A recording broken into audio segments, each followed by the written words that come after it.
통찰과 역설. 오늘의 주제는 사람의 팔자는 순식간에 바뀌지 않는다.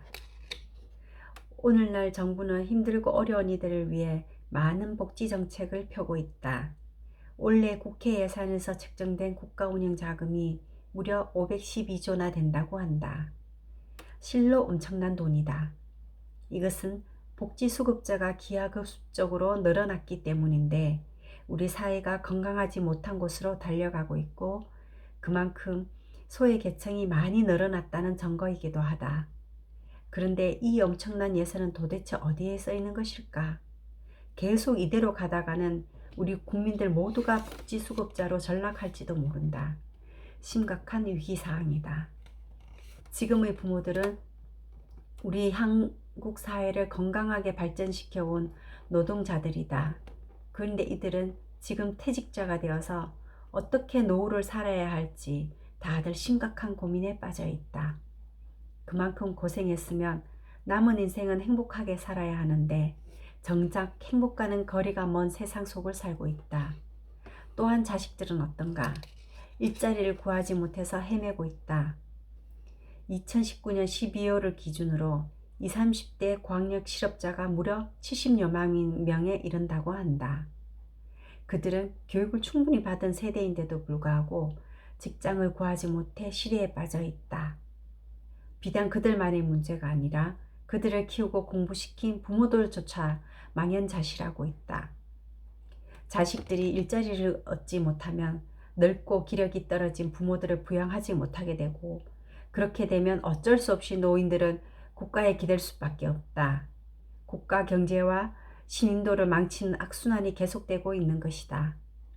부모는 평생 혼신을 다해 자식을 키우고 공부시켰는데 자식들이 제대로 된 일자리를 구하지 못하고 헤맨다면 한국의 미래는 불을 보듯 뻔하다. 정부는 국민으로부터 거둔 막대한 세금을 쏘고 있는데 도대체 경제는 왜 이런 지경에 빠져들고 있는 것일까? 예산을 오바하게 쓰지 못하고 있기 때문은 아닐까?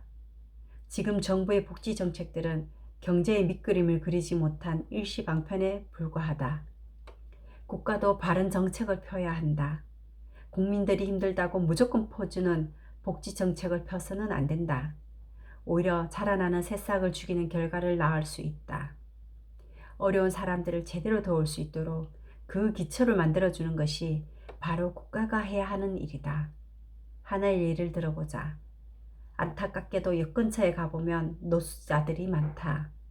아픈 기억이지만 1997년 한국에 IMF가 닥쳤을 때 기업들이 부도를 맞고 쓰러지고 많은 사람들이 그리로 내몰린 적이 있다. 그로 인해 노숙자들도 많이 생겨났다. 문제는 20여 년이 지난 지금도 여전히 노숙자들이 많다는 것이다. 사실 나의 견해로는 그들이 밥을 얻으러 오면 주지 않았으면 한다. 쌀이 안타까운 것이 아니라 그들에게 자꾸 밥을 주게 되면 내일은 또 어디로 가서 끼니를 해결할 생각만 하게 된다. 밥을 얻어먹을 정도로 두 다리와 팔이 멀쩡하면 제 입에 풀칠할 일은 이 세상 얼마든지 있다. 하기 싫고 게으르기 때문에 일을 안 하는 것뿐이다. 물론 그렇지 않은 분들도 있겠지만 극소수이다. 그러니까 노숙자들에게 밥을 주지 말라는 것이다. 밥을 계속 주면 결코 노숙자 생활에서 벗어날 수 없다. 한 끼의 밥이 당장의 배고픔을 해소할 수는 있지만 영원히 배고픔을 면하게 할 수는 없다. 그들이 하루빨리 노숙자 생활을 벗어나 회생할 수 있도록 이 사회가 도움을 줘야 한다. 따라서 그들을 위해 정부는 장기적인 대책을 강구해야 한다. 이것이 바른 복지 정책이다. 요즘 TV에 인생 역전이라는 말이 연속적으로 나온다. 말이 쉽지 자신의 팔자를 역전시키기란 사실 힘들다. 인생에는 일확천금이라는 것이 없다. 일확천금을 얻으려면 복권에 당첨되거나 도둑질을 하거나 사기를 치는 일밖에 없다. 하지만 인생에는 반드시 대가가 다른다. 사람의 팔자는 순식간에 바뀌지 않는다. 시간과 노력을 들여서 차근차근 앞으로 나아가야 한다. 노숙자들에게도 그런 삶의 이치를 깨우치게 해야 한다. 노숙자들에게 삶을 재생하는 방법을 가르쳐야 한다는 것이다. 처음에는 배고픔을 면하기 위해 일을 하게 하고, 두 번째는 돈을 벌기 위해 일을 하게 하고, 세 번째는 새빵을 얻기 위해 일을 하게 하고, 다음에는 전세방을 구하기 위해 일을 차근차근 하다 보면 가족에게 돌아갈 수 있다는 희망을 가지도록 이 사회와 정부가 함께 노력해야 한다는 것이다. 사람은 기운을 스스로 만든다. 깡통 들고 밥을 얻어먹는 사람은 오직 밥을 얻어먹는 것이 그가 가진 최고의 기운이다. 왜냐하면 그의 인생은 오직 그 목적뿐이니까.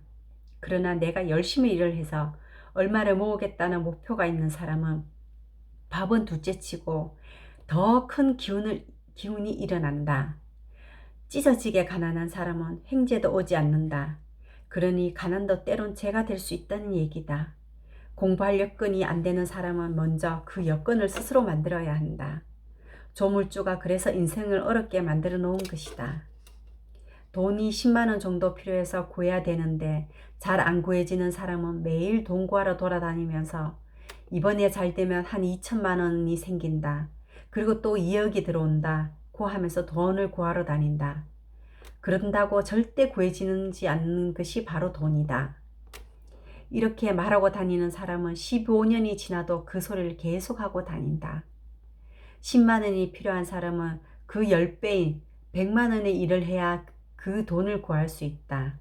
또한 1000만 원이 필요한 사람은 1억 원대의 일을 해야 그 돈을 구할 수 있는 것이다. 이처럼 대자연은 절대로 그저 돈을 주지 않는다. 이것이 자본주의의 원리이다.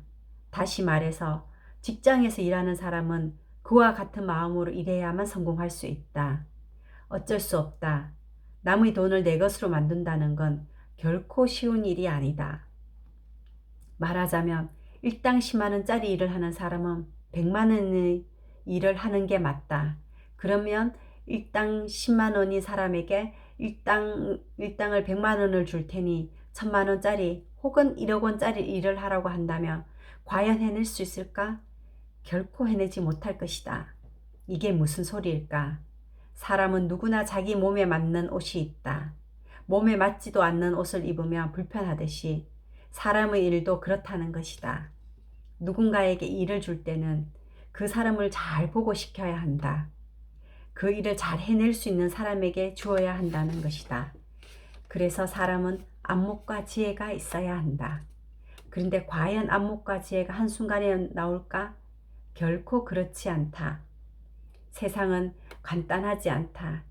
믿음과 신용은 하루아침에 쌓이는 것이 아니라 차근차근 쌓인다. 이것이 힘의 상승 원리이다.